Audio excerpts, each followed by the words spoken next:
Hello, my name is Niko, and I would like to tell you a few things about myself and my plans for the SSI Fellowship. In short, I want to kickstart a community of practice around open source tools in animal behavior. My life has so far followed a sort of journey to the West. I was born in Georgia, but shortly thereafter, my family moved to Greece, where I grew up and studied medicine. After medical school, I headed to Germany to pursue a master's and a PhD in neuroscience, and a short hop westwards from there landed me in London in my current research software engineering job. During my time in research, I had to work with large brain imaging datasets from multiple species, and I taught myself how to code from scratch. I discovered and fell in love with the world of research software and open science, so I was the first person in my lab who started publishing open datasets and code alongside my papers. At the same time, I was involved in organizing student-led conferences, and I led the migration of the New Horizons conference to an online format in 2020 when COVID came. A key turning point in this PhD was my first hackathon, which was organized by BrainHack. And there I realized that I'm not alone, and there are many cool, like-minded people who care about research software.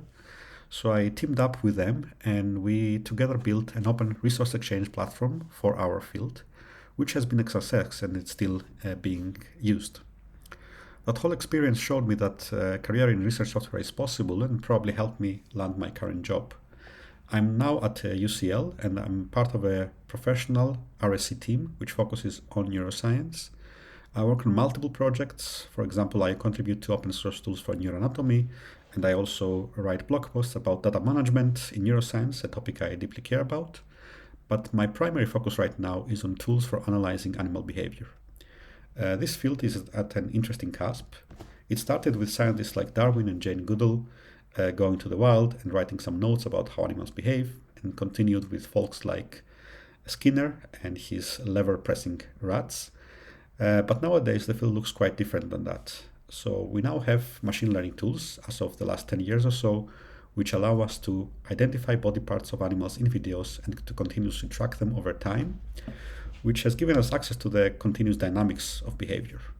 The first tool that allowed doing that at scale was DeepLabCat, and it's still growing rapidly in popularity. And there are many other similar tools that have also popped up, and they're similarly growing. Currently, basically every field that cares about how animals move has adopted these methods or is in the process of adopting them. So disparate fields like neuroscience, ethology, conservation ecology, animal welfare, and so on are now all converging on using the same methods for tracking animals, which is exciting. But what happens after tracking is less standardized and is a bit of a wild west. In my 2 years working in this field and talking to researchers, I've compiled a list of growing pains. There is a lack of standardized data formats and processing pipelines for tracking data. There is not much crosstalk between fields, and most researchers lack software skills because they come from fields that do not value such skills.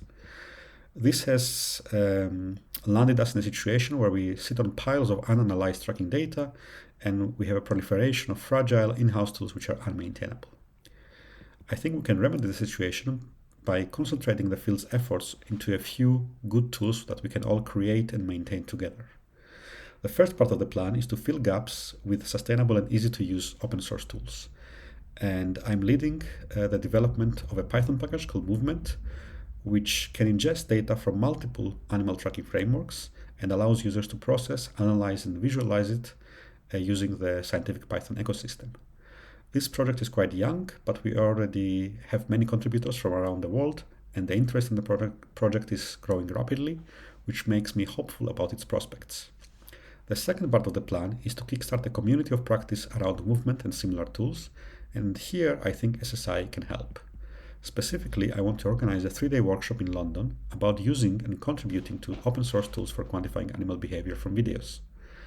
This will be targeted at early career researchers in neuroscience, ethology, and related fields who have some familiarity with Python, and we will focus on tools that are fully open and follow sustainable development practices. The first part of the workshop will be based on a course I've already delivered twice here at UCL, and it will be about hands-on practice with using these tools.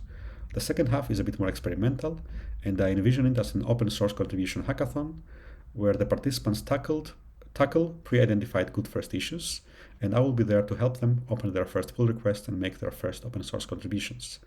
The inspiration behind this is that I want to create a community of users who feel empowered and able to modify the tools they are using. I plan to deliver this workshop in the third quarter of 2025, after which I will gather feedback and I will follow up with hackathon participants to make sure that they are successfully finishing the contributions they started during the hackathon.